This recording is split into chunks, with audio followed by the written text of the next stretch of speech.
Birinchi operatsiya boshlanyapti.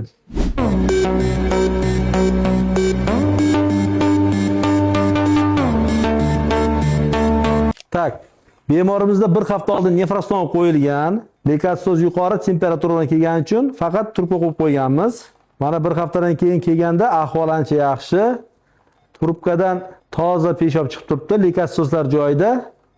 Shuning uchun CD yo'lni o'rtasidagi toshda transuralni olib tashlaymiz.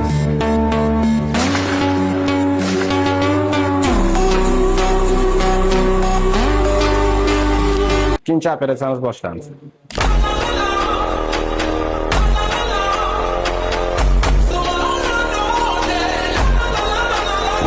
Bemorimizda o'ng tarafda sidinaning o'rtasida tosh bor. O'rta qismida tosh kattagina, kechagi tosh emas. Ancha oldin tiqilgan toshga o'xshayapti.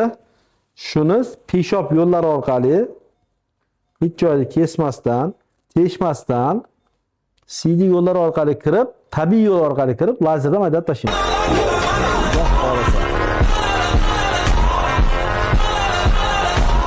Rahmat.